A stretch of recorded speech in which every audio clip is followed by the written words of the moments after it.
Hello student, आज के video में मैं आपका वेलकम करती हूँ। इस वीडियो में हम लोग अटलांटिक महासागर का नितल उच्चावच यानी bottom relief of Atlantic ocean देखेंगे।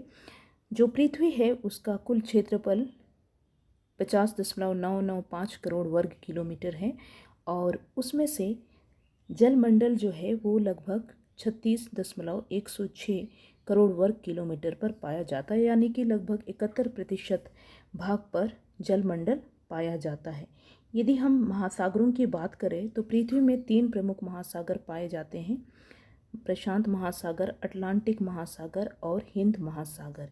प्रशांत महासागर जो है वो 16.5 करोड़ वर्ग किलोमीटर में मिलता है और अटलांटिक महासागर 8.2 करोड़ वर्ग किलोमीटर में, जबकि हिंद महासागर 7.3 वर्ग किलोमीटर में मिलता है।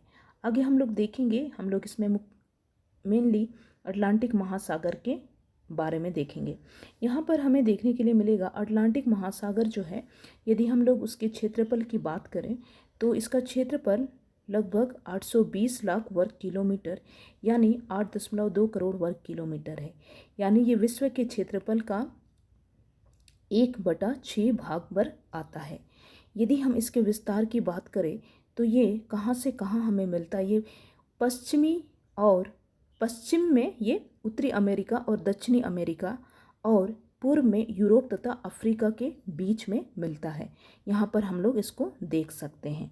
यदि हम इसके आकार की बात करें तो ये अंग्रेजी के इस अक्षर के समान मिलता है। यहाँ पर हम देख सकते हैं इसको अंग्रेजी के इस अक्षर के समान मिलता है।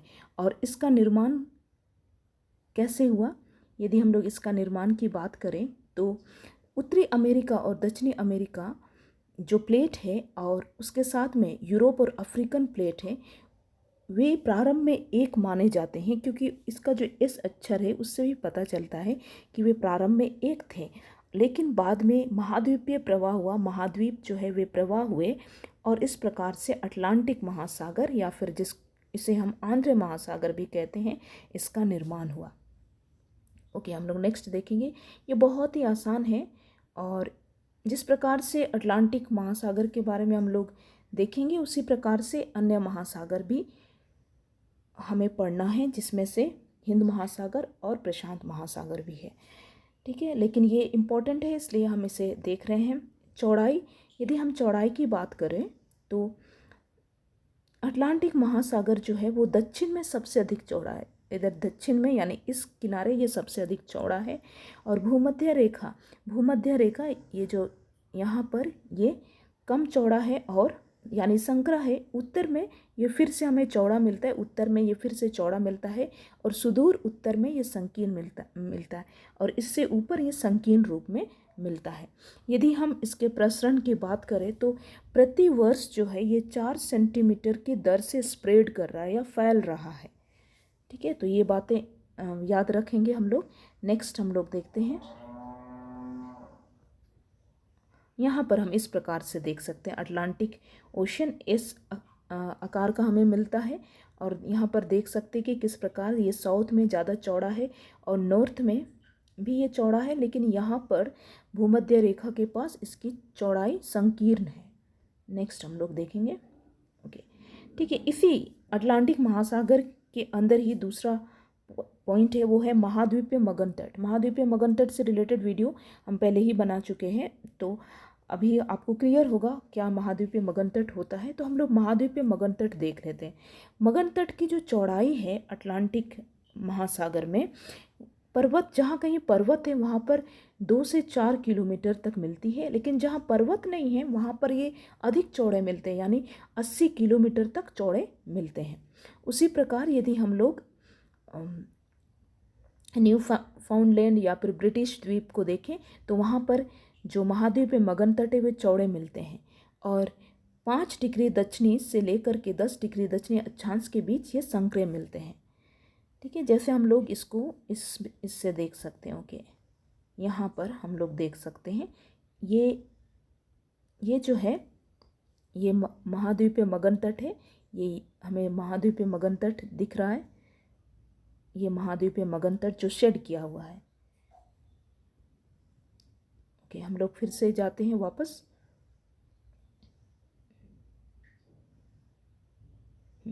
इसके अलावा कुछ सीमांत सागर भी यहाँ पर मिलते हैं। सीमांत सागर क्या होते हैं? सीमांत सागर वैसे सागर होते हैं जो महाद्वीपीय किनारे पर ही स्थित होते हैं और कम गहरे सागर होते हैं, यानी कि जो अधिक गहरे भाग है उसकी तुलना में ये कम गहरे क्षेत्र होते हैं। या तो ये आंशिक रूप से द्वीपों से या फिर प्रायद्वीप से या द्वीप समूह से घिरे होते हैं, इसलिए इन्हें सीमांत सागर कहा जाता है। तो कौन कौन से सीमांत सागर हमें अटलांटिक महासागर में देखने के लिए मिलते हैं? तो हडसन की खाड़ी, बाल्टिक सागर, उत्तरी सागर, डेविस जलडमरू मध्य, डेनमार्क जलडमरू मध्य, ये कुछ सीमांत सागर हैं जो अटलांटिक सागर में महासागर में हमें देखने के लिए मिलते हैं। फिर कुछ द्वीप हैं जो महाद्वीपीय मगन तट के पास ही देखने के लिए मिलते हैं। वे हैं ब्रिटिश द्वीप, न्यूफाउंडलैंड द्वीप, पश्चिमी द्वीप समूह, आइसलैंड द्वीप, बरमूडा द्वीप, सेंट हेलेना, ट्रिनिडाड, फाकलैंड, साटलैंड, Georgia, Sandwich, Canary, Cape Verde. तो ये आपको याद रखना है। आंतरिक सागर में, आंतरिक सागर वैसे सागर होते हैं जो लगभग या तो हम कह सकते हैं पूरी तरह से ये भूमि से घिरे हुए होते हैं, जैसे कैरिबियन सी या फिर रोम सागर या जिसको हम लोग भूमध्य सागर भी कहते हैं।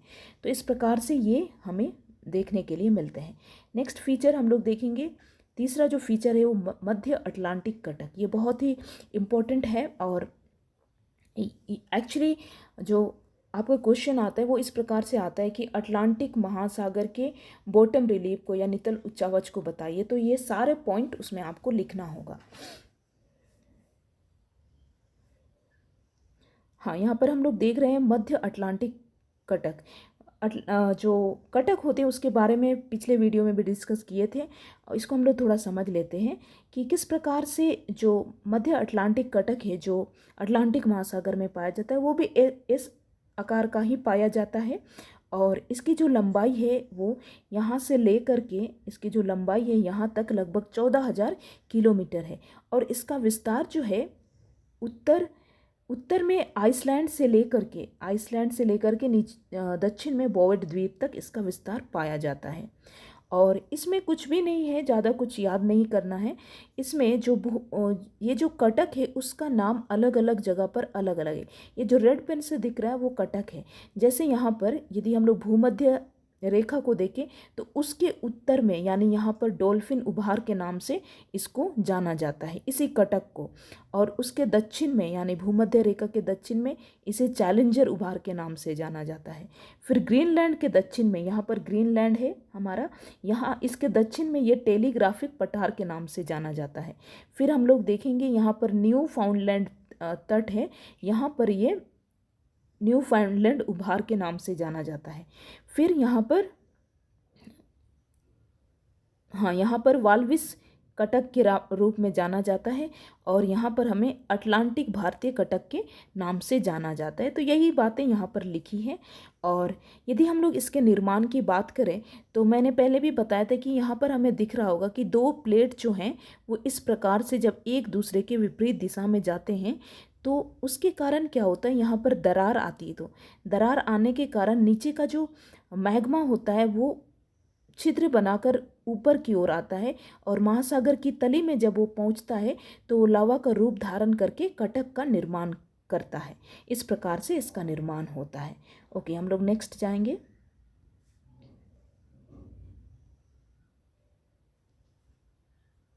आप इसको भी देख सकते हैं, यहाँ पर वही बातें हैं हमें देखने के लिए मिलती है। नेक्स्ट हम लोग जाएंगे। हाँ, ये इस प्रकार से हमें दिखता है, मिड अटलांटिक रिज या फिर मध्य अटलांटिक कटक इसको कहते हैं। नेक्स्ट हम लोग देख लेंगे इसमें कौन कौन से बेसिन पाए जाते हैं। बेसिन क्या होते हैं, जैसे यहाँ पर मिड अटलांटिक रिज है तो ये जो पूरे सागरीय भाग है उसको दो भागों में बांटती है, दो बेसिन में बांटती है, यानी जो जल वाला क्षेत्र है उसे ही बेसिन कहते हैं। यहाँ पर हमें दिख रहा होगा, जैसे यहाँ पर ब्राज़ील बेसिन दिख रहा होगा। तो इस प्रकार से कई सारे बेसिन हमें देखने के लिए मिलते हैं। यहाँ पर अंगोला बेसिन है, तो हम लोग देख लेते हैं कौन कौन से बेसिन हैं। बस बेसिन का नाम याद रखना है, ज़्यादा डिटेल करने की ज़रूरत नहीं है। बेसिन में लेब्राडोर, द्रोणी, या फिर लेब्राडोर बेसिन हम कह सकते हैं, उत्तरी अमेरिकी द्रोणी, ब्राज़ील द्रोणी, स्पेनिश द्रोणी, उत्तरी तथा दक्षिणी कनारी बेसिन, केप वर्डे द्रोणी, गयाना द्रोणी, अंगोला द्रोणी, केप बेसिन द्रोणी, अगुलहास द्रोणी। यदि हम लोग इस डायग्राम में से देखें तो हमें मिल जाएगा, जैसे यहाँ पर अर्जेंटीना बेसिन है, उसी प्रकार यहाँ पर हमें केप बेसिन मिल जाएगा, अगुलहास बेसिन यहाँ पर है। इस प्रकार से ये बेसिन हमें देखने के लिए मिलते हैं। नेक्स्ट हम लोग जाते हैं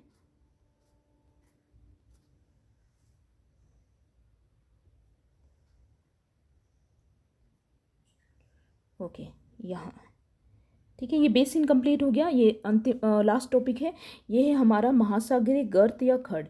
महासागरीय गर्त या खड्ड क्या होते हैं? ये सबसे गहरे भाग होते हैं जो महासागर, जैसे हम लोग इस प्रकार से हम लोग देख रहे थे कि ये महाद्वीपीय मगन ढाल हो गए, उसके बाद सागरीय मैदान होते हैं, उसके बाद कुछ क्षेत्र जो होते हैं इस प्रकार से गहरे होते हैं,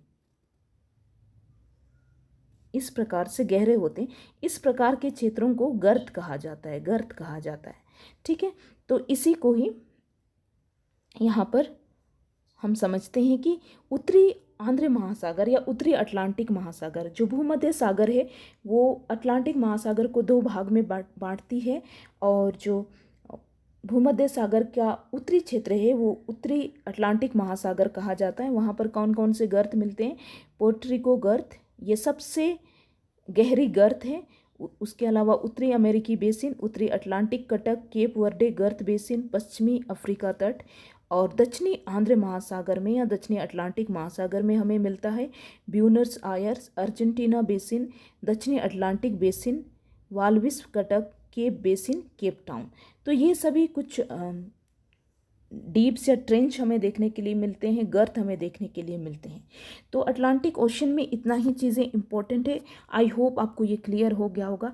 इसी तरह से जिस वे में मैंने इसे बताया उसी तरीके से हमें प्रशांत महासागर के बारे में भी पढ़ना है और हिंद महासागर के बारे में भी पढ़ना है, ठीक है। तो आई होप सारी चीज़ें क्लियर है। अगर कोई डाउट है, क्वेरी है तो आप कमेंट कर सकते हैं। Thank you all for joining this class.